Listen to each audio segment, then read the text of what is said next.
Siguen las reacciones al anuncio del presidente salvadoreño Nayib Bukele, quien manifestó su intención de presentarse a un segundo mandato. Expertos señalan que se trata de una violación a la Carta Magna que prohíbe la reelección presidencial inmediata en el país.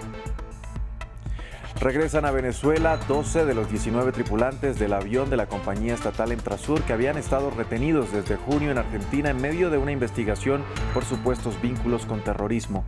Los otros 7 integrantes y la aeronave permanecen en Buenos Aires. Tenemos reporte desde Caracas. En Estados Unidos, Virginia Occidental se convierte en el segundo estado en promulgar una ley que prohíbe la interrupción del embarazo desde que la Corte Suprema de Justicia revocó su amparo constitucional. La medida restringe este procedimiento en todas las etapas de gestación con algunas excepciones.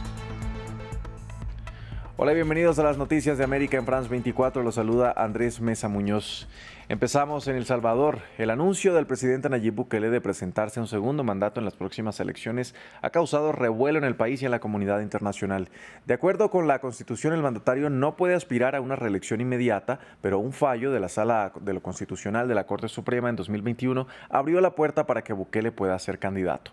Previamente conversamos con José Miguel Vivanco, miembro adjunto de Derechos Humanos en el Consejo de Relaciones Exteriores, CFR, y exdirector para las Américas de Human Rights Watch. Le preguntamos si la decisión de Bukele se puede considerar como una violación del Estado de Derecho.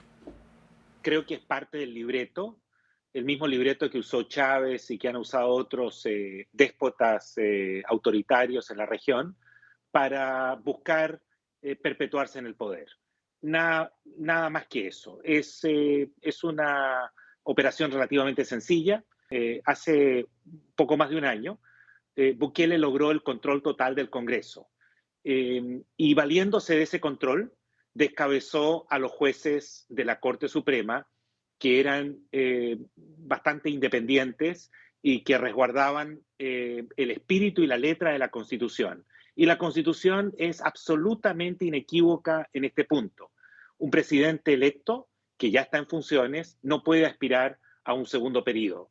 Sin embargo, esa nueva sala de la Corte Suprema, con jueces afines a Bukele, decidió por sí y ante sí darle una interpretación, yo diría, absurda y contraria al texto literal de la Constitución y abrir las puertas para que Bukele se postulara nuevamente, algo que lo anunció el día de ayer y lamentablemente replica lo que es usual en otros casos en América Latina, donde mandatarios que son electos democráticamente luego persiguen quedarse en el poder y violar normas elementales del Estado de Derecho y de la propia Constitución.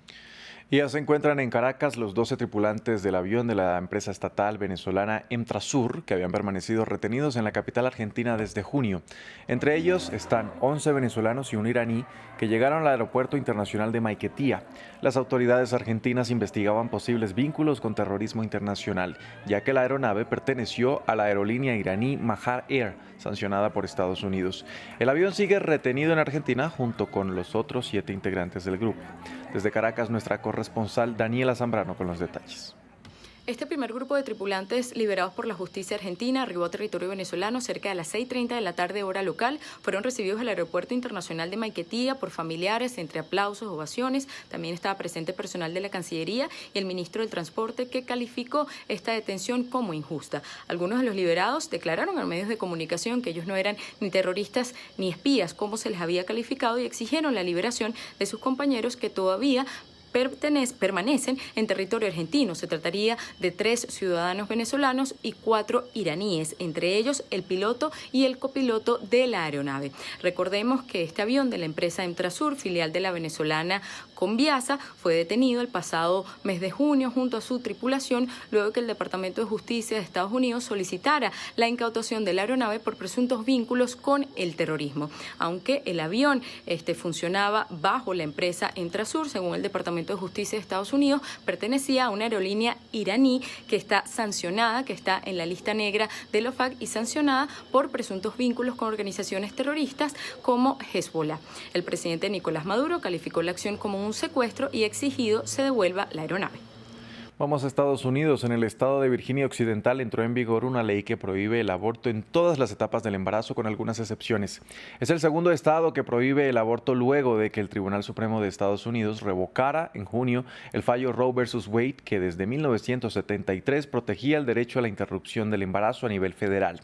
Desde Washington, nuestro corresponsal Cristóbal Vázquez nos daba todos los detalles sobre esta nueva ley.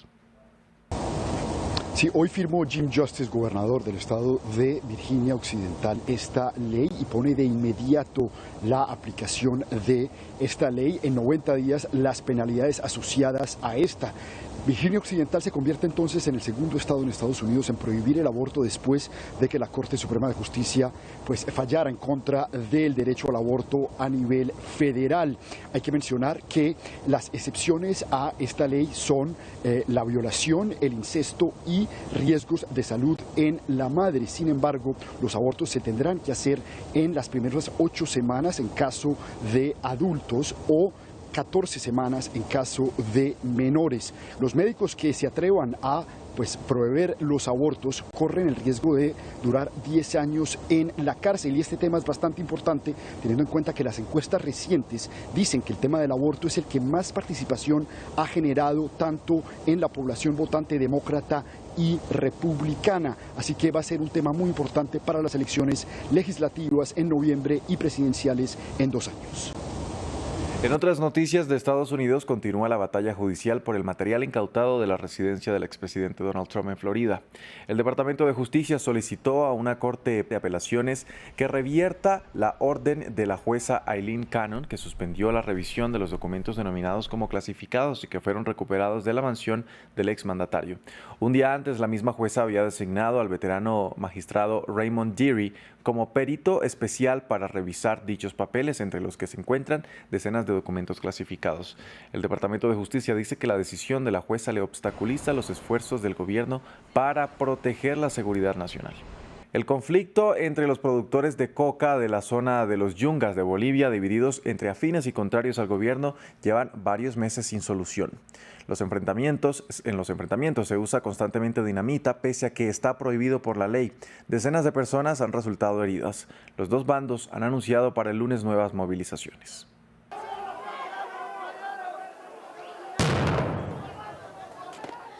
Las explosiones de dinamita en la disputa entre cocaleros rivales por el control del mercado de la coca de La Paz están causando miedo y caos, pero su uso se ha vuelto rutinario en el conflicto, poniendo en riesgo la vida de los propios manifestantes. Tras una explosión ocurrida en una protesta, el pasado mes de agosto, el cocalero Plácido Cota resultó gravemente herido y, aunque logró quedar con vida, perdió su brazo izquierdo. Agradecer aquí al hospital por hacerme vivir una segunda vez. La policía ha detenido a manifestantes del bando cocalero antigubernamental por tener explosivos. Sin embargo, los dos sectores enfrentados los han usado para atacarse, causando varios lesionados. Los contrarios al gobierno aseguran que se defienden de la represión.